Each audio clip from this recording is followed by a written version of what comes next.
हाँ केशव मौर्य जी की press conference book layout they the live की वो जी जी अब मिल गई है ना आपको पीसी लाइव में ठीक है। अब ये प्रेस कॉन्फ्रेंस है कैबिनेट भी जी जी कैबिनेट मीटिंग है ये लाइव है।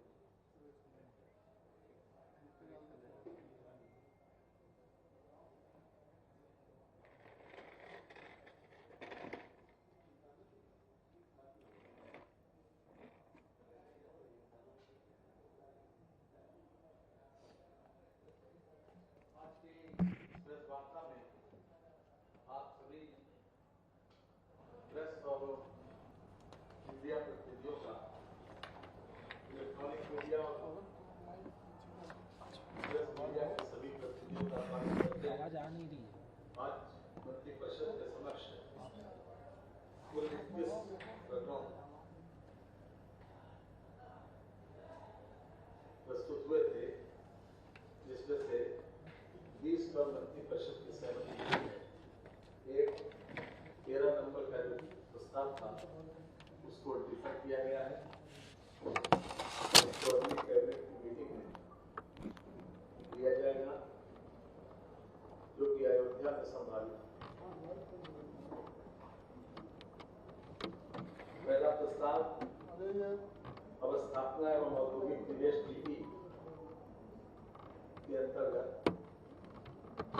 Samsung India electronics private limited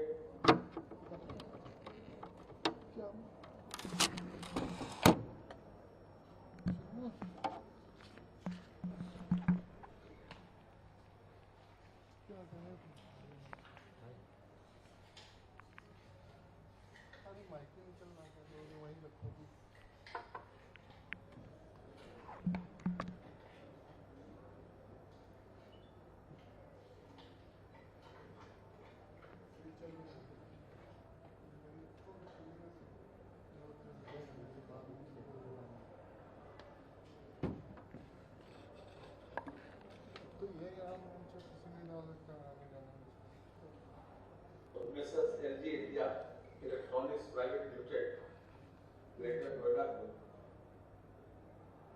शासनादेश 12/5/16 व 14/12/20 के क्रम में मेगा प्रोजेक्ट के अंतर्गत केस टू केस बेसिस पर उपलब्ध कराई जाने वाली सुविधाओं के आकलन के संबंध में कॉर्पोरेट कमेटी की संस्तुतियों पर आज मंत्रिपरिषद के द्वारा अनुमोदन प्रदान कर दिया गया, जिसके तहत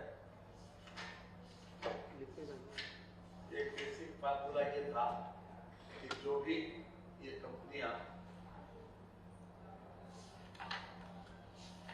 टैक्स के रूप में सरकार को धन देंगी, सरकार उसको 100% वापस करेगी। लेकिन चूंकि लगभग 60,000-62,000 करोड़ रुपए का इनका प्रोडक्शन है और मात्र 3,000 करोड़ रुपए की इनकी बिक्री उत्तर प्रदेश में है, तो इस फार्मूले से उनको इंसेंटिवाइज नहीं किया जा सकता था। इसलिए नया फार्मूला आया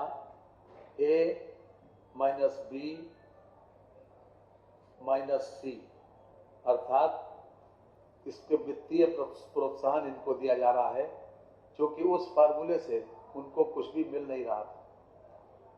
इसलिए नया फार्मूला ये बना है कि SGST लायबिलिटी, B प्रोरेटा कहते हैं समानुपातिक, और SGST को ITC प्लस अवशेष IGST का ITC, अर्थात इनपुट टैक्स क्रेडिट को घटाते हुए जो भी टैक्स लायबिलिटी बनती है उतने के बराबर इनको रिइंबर्स किया जाएगा। और इस फार्मूले के हिसाब से 15 वर्षों में 1751 करोड़ रुपए की देने की बात, इनको प्रोत्साहन राशि देने की बात हुई है। इस पर आज मंत्रिपरिषद ने अपना अनुमोदन प्रदान कर दिया। 1751 करोड़।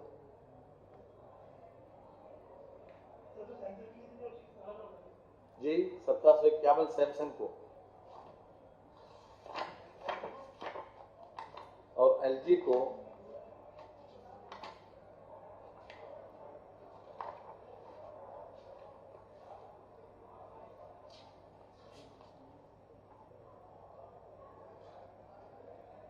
इसी फार्मूले के आधार पर 10 वर्षों, सैमसंग को 15 वर्षों में इसी फार्मूले के आधार पर और एलजी को 10 वर्षों वापस किया जाएगा। जी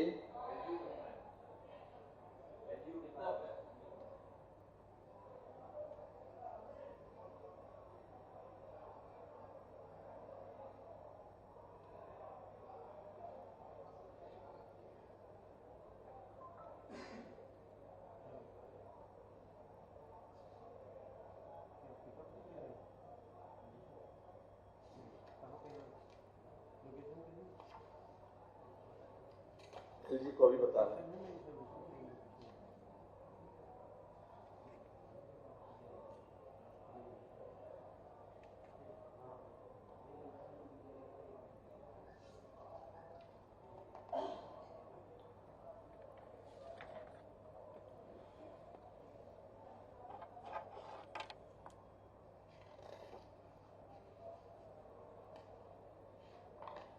₹567 करोड़।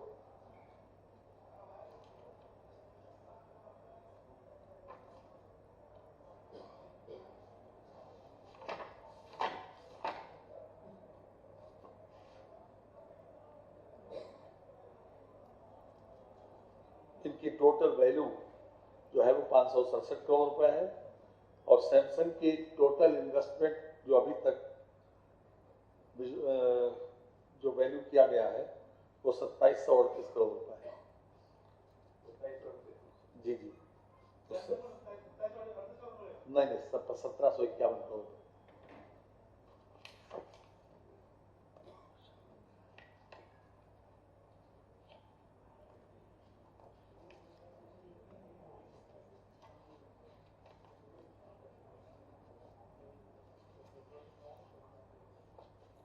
इनको टोटल वैल्यू इसमें नहीं है, इसमें 80% का वो है विड्रॉल इसी फार्मूले के तहत।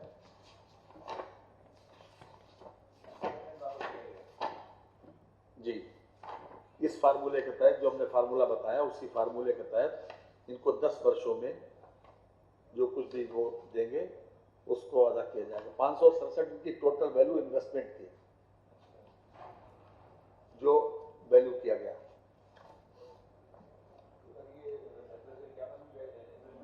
₹1751 इन्वेस्टमेंट की वैल्यू नहीं है, 1751 करोड़ रुपए उनको दिया जाएगा इंसेंटिव के रूप में,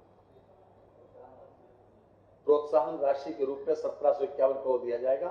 क्योंकि उस फार्मूले से जो फार्मूला जिस समय ये इनसे कॉन्टेक्ट हुआ था उस समय जीएसटी लागू नहीं था।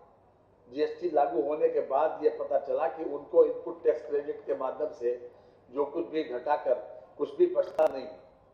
इसलिए चूंकि ये लीडिंग कंपनियां थी, लीडिंग कंपनियों ने माहौल बनाया उत्तर प्रदेश में बाकी इंडस्ट्री को लाने के लिए, इसलिए इनको विशेष रूप से इस फार्मूले के तहत इंसेंटिवाइज किया जा रहा है। 1751 को 15 साल में दिया जाएगा, 15 वर्षों में। ये खास बात है जी नहीं, केस टू केस बेसिस की फार्मूला था कि केस टू केस बेसिस के ऊपर हम इसको तय कर सकते हैं। एलजी का 567 करोड़ रुपए इन्वेस्टमेंट है और उनको 10 वर्षों में जो इस फार्मूले के तहत पैसा बनेगा वो 10 वर्षों में उनको दिया जाएगा। 3 प्रकार के अगर आपको समझना चाहो तो हम समझा देंगे क्योंकि वो मेरा विभाग है। आईटीसी को माइनस करके जो भी हमारा यानी कि जीएसटी का कॉन्सेप्ट ये है कि जीएसटी में एक वन टाइम टैक्स केवल पड़ता है। 3 प्रकार का जीएसटी है, एसजीएसटी और सेंट्रल सीजीएसटी और आईजीएसटी, यानी कि इंटर स्टेट है और एक सेंट्रल का है एक स्टेट का है। जो भी पैसा जो कंज्यूम स्टेट में होता है उसका पैसा तो हमको मिलता है और जो स्टेट के बाहर होता है, जैसे इनका प्रोडक्शन था लगभग 60,000 करोड़ का और मात्र 10% केवल 3,000 करोड़ 5% की बिक्री उत्तर प्रदेश में है, बाकी सब जगह आउटसाइड। इसलिए ये फार्मूला निकाला गया कि किसी भी तरीके से इनको इस फार्मूले से इंसेंटिवाइज किया जाए, अर्थात लगभग 7,000 करोड़ रुपए का इनका वो आता है और 270 करोड़ रुपए का इनका वो आता है तो इसलिए उसको अगर उसी अनुपात में घटाकर अगर देखा जाता है तो 15 वर्षों में इंसेंटिवाइज करने के लिए इनको 1751 करोड़ रुपया निकलता है। 1751 करोड़ रुपया 15 वर्षों में दिया जाए।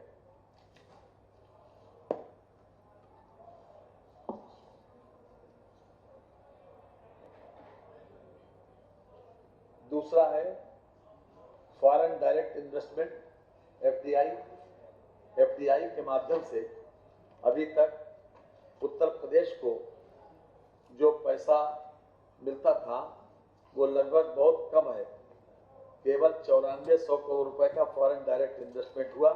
तो इसको देखते हुए बहुत ही आकर्षक पॉलिसी आज लॉन्च की गई और मंत्रिपरिषद के द्वारा जिसका अनुमोदन प्रदान किया गया।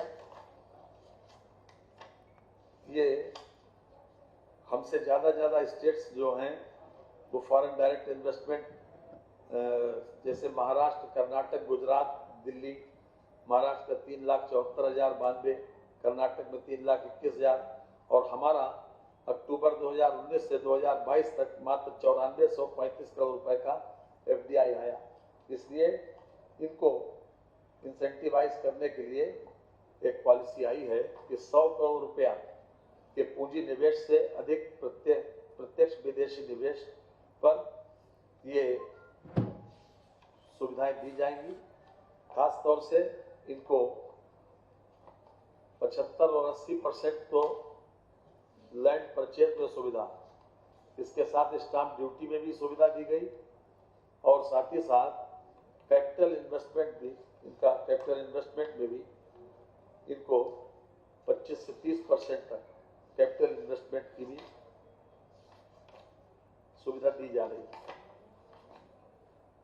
ये 5 वर्ष के लिए है और ये बहुत ज्यादा लिक्विडेटिव पॉलिसी है ताकि फॉरेन इन्वेस्टमेंट, डायरेक्ट इन्वेस्टमेंट हमारे पास आए, ताकि लोग रोजगार के अवसर भी बढ़ सके और हमारी आर्थिक गतिविधियों को भी स्ट्रेंथन किया जा सके। इसके साथ साथ एक इसमें और इंसेंटिव दिया जा रहा है कि 5 वर्ष की अवधि के लिए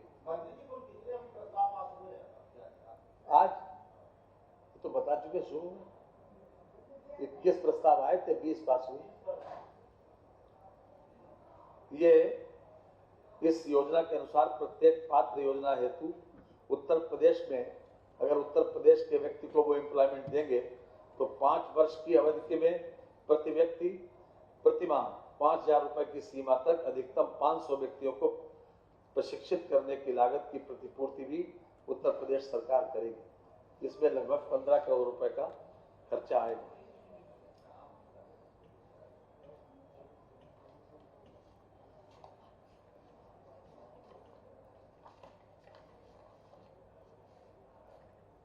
जनपद मिर्जापुर और सोनभद्र में एक जनजातीय संग्रहालय की स्थापना का प्रस्ताव भी आज मंत्रिपरिषद के द्वारा अनुमोदित किया गया है, जिससे खास तौर से इन जनजातियों में एक आत्मविश्वास भी बढ़ेगा।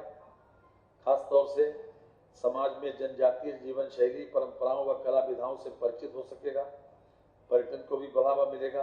ट्राइबल आउटलेट्स के माध्यम से जनजातियों द्वारा उत्पादित एवं निर्मित सामग्रियों व उत्पादों का विक्रय होने से उन्हें आर्थिक लाभ होगा। जनजातीय समुदाय के आत्मसम्मान में वृद्धि होगी। ये संग्रहालय जो है पूरी तरीके से केंद्रीय सहायता, अभी तक भारत सरकार के द्वारा जो संग्रहालय बनाए जा रहे हैं उसके लिए 15 करोड़ रुपए तक की केंद्रीय सहायता प्रदान की जाती है, लेकिन इस विशेष परियोजना के लिए जो भारत सरकार को इसमें संपर्क किया गया है, पूरी तरीके से सेंट्रली स्पॉन्सर्ड स्कीम होगी। प्रदेश में निवासरत जो जनजाति इसमें खास तौर से शामिल होंगी उसमें थारू, बुक्सा, गोंड, खरवार, सहारिया, परिया, बैगा, अगरिया, पटारी, भुइया, बुनिया, पंखा, चेरू और कोल, इस तरीके की जातियां जो हैं, इन जातियों का खास तौर से ये एससी और एसटी का संग्रहालय बनेगा।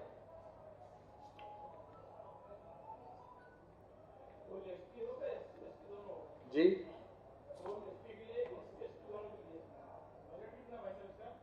इसका बजट है 2446 लाख।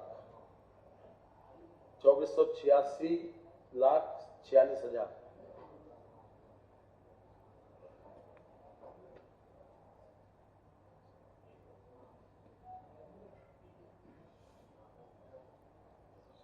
ये जनजाति जिसकी संख्या उत्तर प्रदेश में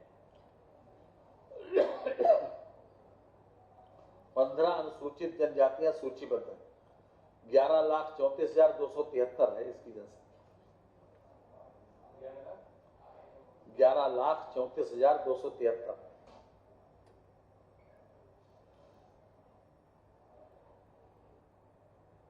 इसमें मिर्जापुर में जो भूमि आवंटित की गई है तो लगभग 4 एकड़ से कुछ ज्यादा है, 4.046 हेक्टेयर। और सोनभद्र में जो जमीन जो दी गई है वह 2.828 हेक्टेयर।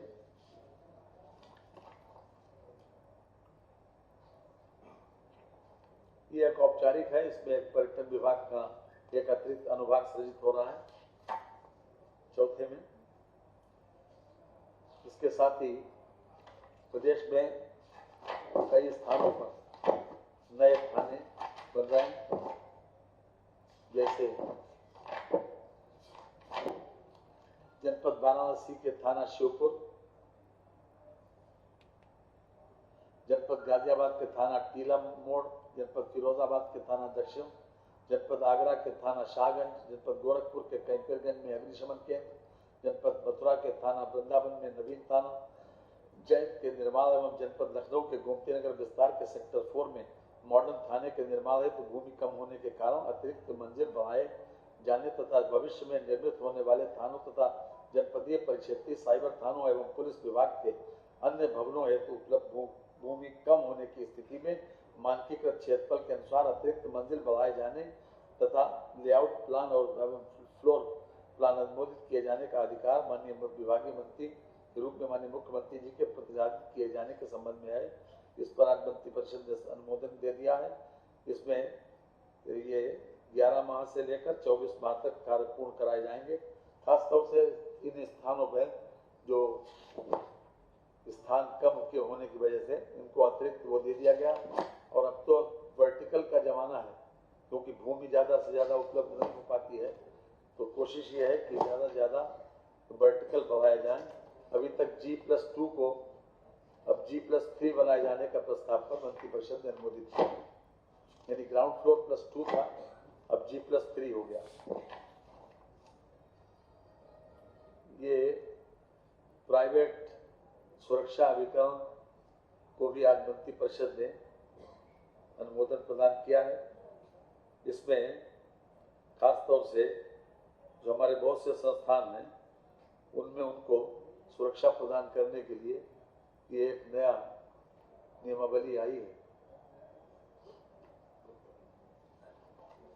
जनपद रामपुर में मुर्तजा उच्चतर माध्यमिक विद्यालय में आवंटित भवन भूमि को मौलाना मोहम्मद जौहर ट्रस्ट को वापस किए जाने के संबंध में ये भी आज लगभग इस भूमि का क्षेत्रफल 41,181 वर्ग फुट है। ये जब इनको आवंटित की गई थी तो इन्होंने शर्तों का उल्लंघन किया और खास तौर से इसमें ली इसलिए गई थी कि विश्वविद्यालय का एक्सपेंशन करना है, विश्वविद्यालय बनाना है, लेकिन उसमें राजनीतिक दल का कार्यालय बन गया, इसलिए वो भूमि आज वापस दी जा रही है। ये भूमि को वापस देते हुए उक्त भवन एवं भूमि इसमें जिला विद्यालय निरीक्षक रामपुर एवं बेसिक शिक्षा अधिकारी रामपुर का कार्यालय भी स्थित है। तो ये भूमि जो है मौलाना मोहम्मद अली जौहर ट्रस्ट रामपुर को 30 वर्ष की अवधि के लिए दी गई थी।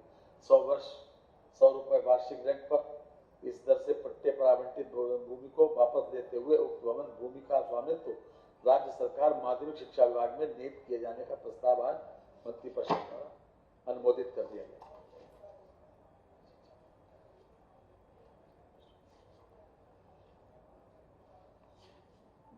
मथुरा में एक इंटरनेशनल SKS इंटरनेशनल विश्वविद्यालय निजी क्षेत्र विश्वविद्यालय को मान्यता प्रदान की गई है। प्रदेश में 3 नए राज्य विश्वविद्यालयों की स्थापना, ये तो पहले भी आ चुका है। इसके लिए देवी पाटन मंडल, विंध्याचल मंडल और मुरादाबाद मंडल में उच्च शिक्षा की उपलब्धता की जाने हेतु एक राज्य विश्वविद्यालय की स्थापित किए जाने के संबंध में आज मंत्रिपरिषद ने अनुमोदन कर दिया। वर्ष 2023-24 के आय व्यय के अनुदान में 73 अंतर्गत विश्वविद्यालय के निर्माण के लिए 50 करोड़ रुपए का प्रावधान किया गया। इस विश्वविद्यालय हेतु कम से कम 50 एकड़ भूमि की आवश्यकता तथा लगभग 500 करोड़ रुपए का व्यय संभावित है। विंध्याचल धाम मंडल के अंतर्गत 3 जनपद मिर्जापुर, भदोई, संत रविदास नगर तथा सोनभद्र में सम्मिलित है। विंध्याचल धाम मंडल के तीनों जनपदों में स्थित समस्त महाविद्यालय महात्मा गांधी काशी विद्यापीठ वाराणसी के क्षेत्राधिकार के अंतर्गत संबद्ध है। विंध्याचल धाम मंडल मिर्जापुर में एक नया राज्य विश्वविद्यालय स्थापित होगा, जिसके क्षेत्राधिकार के अंतर्गत कुल 3 जनपद मिर्जापुर, भदोई और संत रविदास नगर सोनभद्र में स्थापित महाविद्यालय में सम्मिलित होंगे। इसी प्रकार मुरादाबाद का है और इसी प्रकार देवी पाटन।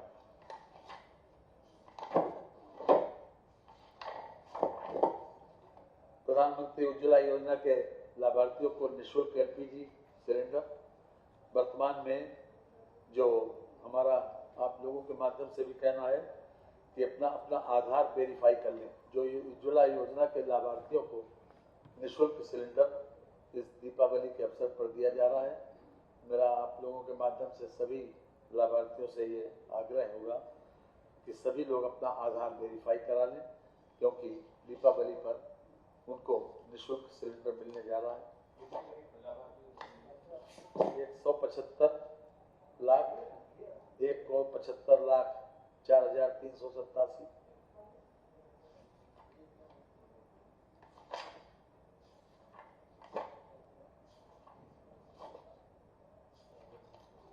ये अभी तक जो व्यवस्था है वो ये है कि सिलेंडर लेते हैं और बाद में पैसा रिइंबर्स होता है अकाउंट में।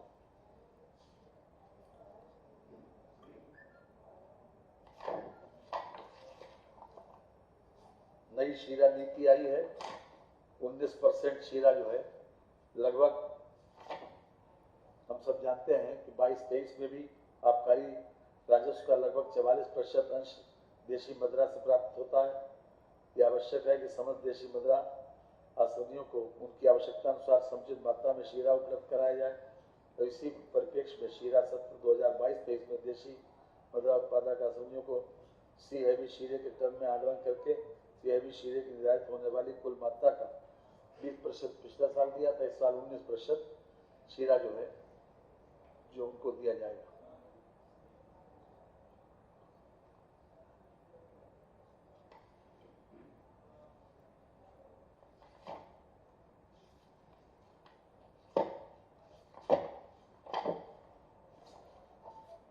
यह है मुख्यमंत्री शहरी विस्तारीकरण नए शहर प्रोत्साहन योजना के अंतर्गत नए शहरों का समग्र एवं समुचित विकास योजना के अंतर्गत 6 प्राधिकरण उत्तर प्रदेश आवास विकास परिषद को इनको एक सीड कैपिटल के रूप में उपलब्ध कराई जा रही है राष्ट्र में।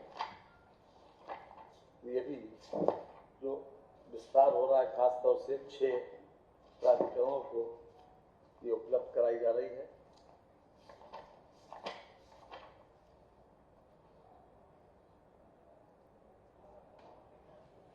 भूमि अर्जन के रूप में आने वाले व्यय का 50% तक राज्य सरकार द्वारा सीड कैपिटल के रूप में अधिकतम 20 वर्ष की अवधि के लिए उपलब्ध कराई जाएगी। यह 6 प्राधिकरण अयोध्या स्वीकृत धनराशि अयोध्या विकास प्राधिकरण को 30 करोड़, मेरठ 200 करोड़, आगरा 150 करोड़, उत्तर प्रदेश आवास विकास परिषद वाराणसी 400 करोड़,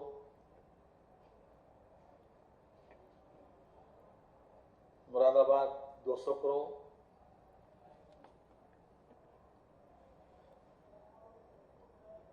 न्यू कानपुर सिटी योजना इसमें 150 करोड़, निर्गमो आवासीय योजना के 50 करोड़, टोटल लगभग 1580 करोड़। इसका 50% पैसा सीड कैपिटल के रूप में 6 प्राधिकरणों को, 6 प्राधिकरण और उत्तर प्रदेश आवास विकास परिषद को, यानी कि वाराणसी में आवास विकास परिषद, उत्तर प्रदेश आवास विकास परिषद, वाराणसी विकास प्राधिकरण को 400 करोड़ रुपए दिया जा रहा है। नहीं, बाकी सब में विकास प्राधिकरण को दिया जा रहा है और उत्तर प्रदेश आवास विकास परिषद को 400 करोड़ रुपए अलग से दिया जा रहा है। 6 विकास प्राधिकरण,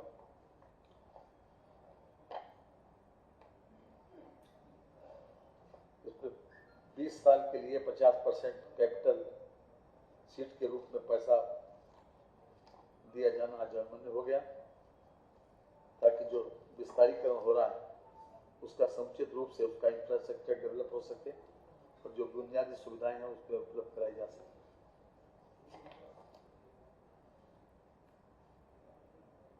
ये 13 नंबर उत्तर प्रदेश अंतर्देशीय जलमार्ग प्राधिकरण वाला, ये डिफर हुआ है। ये उत्तर प्रदेश जनपद पीलीभीत की नर्सरी तहसील अमरिया, ये निःशुल्क भूमि जो है वो नई तहसील में जनपद पीलीभीत की नर्सरी तहसील अमरिया के अनावासीय भवन के निर्माण हेतु सिंचाई विभाग के नाम राजस्व अभिलेखों में अंकित ग्राम अमरिया स्थित गाटा संख्या 290 रकबा 1.12 हेक्टेयर नॉन जेडे भूमि जो सिंचाई विभाग की नहर कोठी के नाम दर्ज है अभिलेख है तथा भूमि पर निर्मित भवन राजस्व विभाग को निःशुल्क हस्तांतरित किया जा रहा है। जिसमें एक हेरिटेज बिल्डिंग है, वो लोग इसको मेंटेन भी करेंगे, राजस्व विभाग वाले, निःशुल्क दिया जाएगा। जनपद कुशीनगर में एक 1026 बंदी क्षमता की एक कारागार के लिए आज मंत्री परिषद ने स्वीकृति प्रदान कर दी है। ये 228 करोड़ 31 लाख 52 2 साल के अंदर ही बनकर तैयार होगी। अभी तक यहाँ 228 करोड़ 31 लाख 52 अभी तक 26 हेक्टेयर जमीन है 3 गांव की। ये नवीन कारागार बनेगी, लगभग 66 एकड़ है 26 हेक्टेयर। और ये ग्राम लमुहा, ग्राम केवल छपरा तथा ग्राम भटवलिया 2 साल के अंदर इसका बनना प्रस्तावित है। मंत्रिपरिषद के द्वारा इसको अनुमोदन प्रदान किया गया।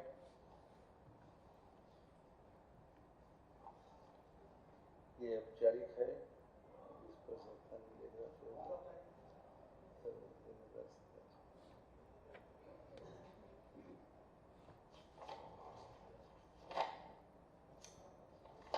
आज खास तौर से 2 प्रस्ताव और हैं अभी।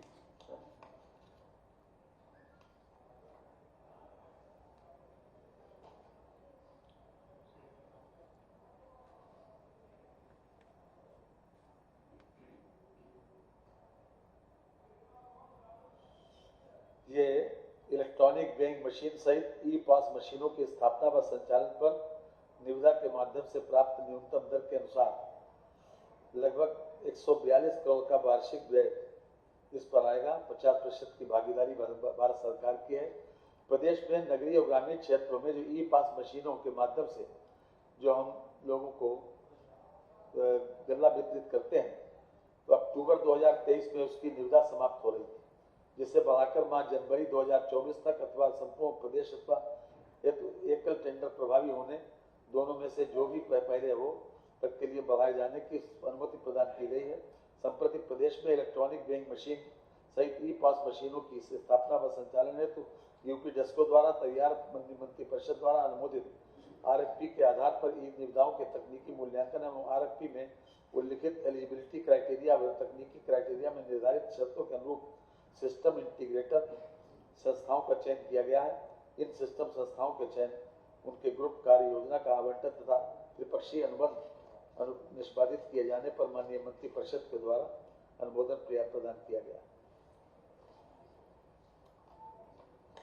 ये हम आपको दे भी देंगे अलग से। पब्लिक प्राइवेट पार्टनरशिप, ये राजकीय पॉलिटेक्निक में पब्लिक प्राइवेट पार्टनरशिप के माध्यम से राजकीय पॉलिटेक्निक प्रशिक्षण संस्थानों का संचालन निजी सहभागिता से किए जाने के संबंध में ये भी अपने आप में जो हमारा ITI उनको PPP मॉडल पर संचालित करने का आज मंत्रिपरिषद के द्वारा अनुमोदन प्रदान किया गया। इसकी सूची भी हम आपको उपलब्ध करा देंगे। PPP मॉडल पर राजकीय पॉलिटेक्निकों तथा राजकीय औद्योगिक प्रशिक्षण संस्थानों के संचालन हेतु प्रथम चरण में तृतीय चक्र की निविदा प्रक्रिया के पश्चात 3 राजकीय औद्योगिक प्रशिक्षण संस्थान तथा 4 राजकीय पॉलिटेक्निक अर्थात कुल 7 संस्थान प्रथम अधिकतम श्रेणी H1 निविदाकर्ताओं को आवंटित किया जाना आवंटित जो किया गया है उस पर मंत्रिपरिषद की सहमति मिली है। उक्त के अतिरिक्त पूर्व में अनुमोदित 39 राजकीय ITI में से इतर वर्तमान में बनकर तैयार 26 राजकीय ITI अर्थात कुल 65 राजकीय ITI के सापेक्ष अवशेष 49 राजकीय ITI तथा 17 राजकीय पॉलिटेक्निक संस्थानों एवं निर्माण कार्य पूर्ण होने पर अवशेष पॉलिटेक्निक संस्थानों को ई-टेंडर प्रक्रिया के माध्यम से इसमें सम्मिलित किया जाएगा। इस खास तौर से जो पॉलिसी मैटर है वो यह है कि इसको भी PPP मॉडल पर संचालित करने का निर्णय आज मंत्रिपरिषद के द्वारा लिया गया।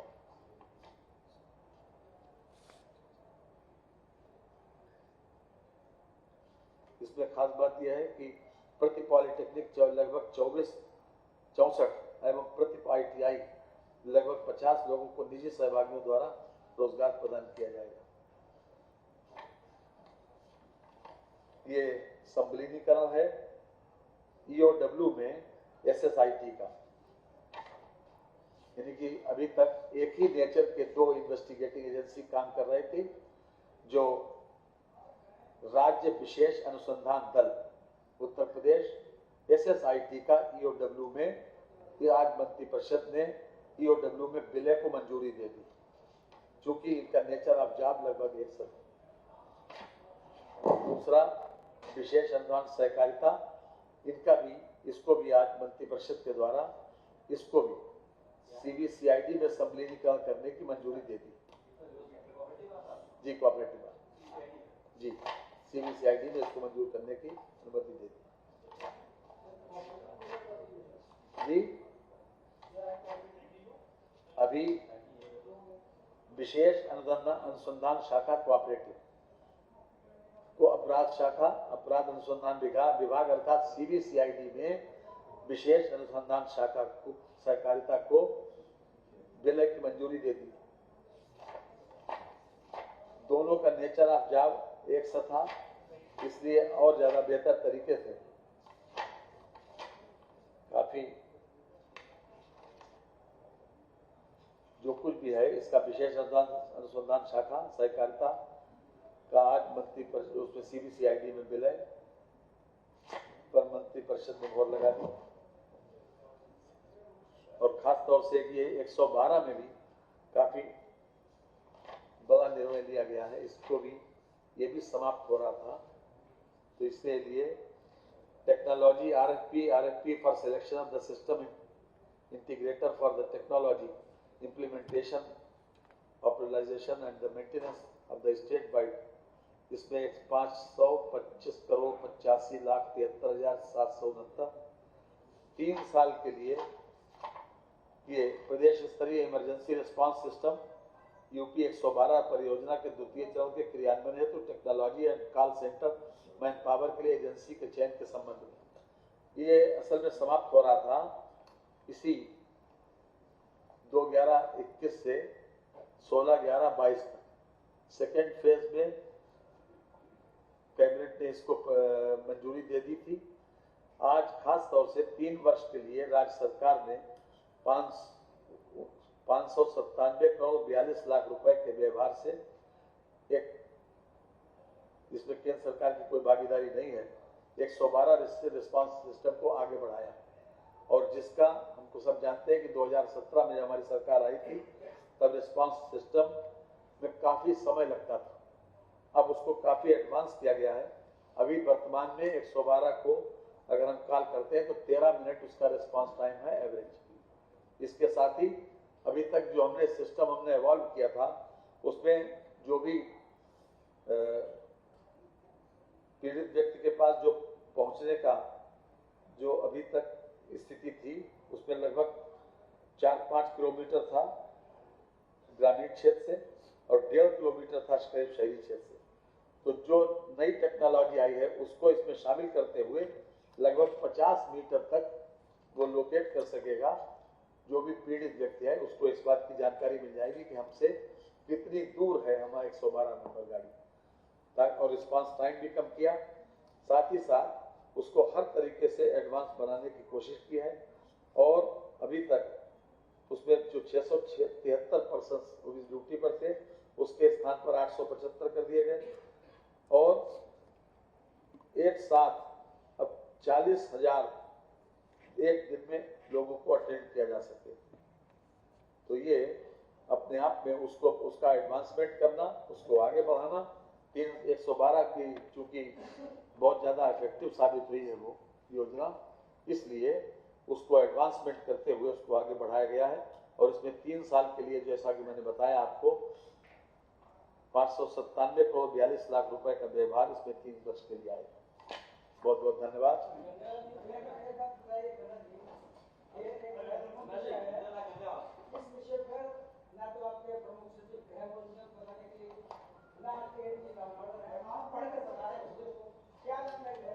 आपको पूरा प्रेस नोट दे दें जी, एजेंडा मेरे पास